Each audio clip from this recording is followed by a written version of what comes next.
6 barang wajib tukar kalau anda mileage sudah jejak 100,000 atau 200,000 ke atas.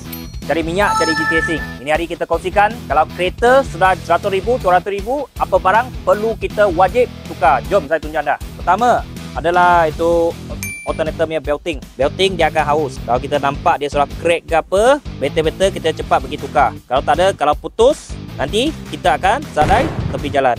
Yang nombor 2 pentingnya adalah water pump. Dia duduk dalam, kena buka baru nampak. Kalau anda ada rasa bunyi, kasar-kasar bunyi, okey, daripada bahagian sini adalah water pump sudah rosak. Kalau boleh kita cepat-cepat tukar. Kalau tak ada, sama juga, nanti kita sadai tepi jalan. Okay. Yang ketiga adalah minyak brake. Okay. Minyak brake kita wajib tukar. Okay. Kalau dia sudah kotor atau kita ambil itu tester test, kalau dia air banyak, kita sudah kena tukar. Kalau tak ada, nanti brake tak makan, dia akan berisiko. So 4, okey, kita kena semak dulu bateri. Tengok tahunan dia sudah sampai belum. Kalau tahun 2020, tengok. Tapi masih boleh pakai, okey. So kita pakai itu tester, kita test dulu. Okey, kalau dia battery wattage sudah turun, kita pergi tukar. Okey, nombor 5 adalah kita kena semak kita punya engine mounting.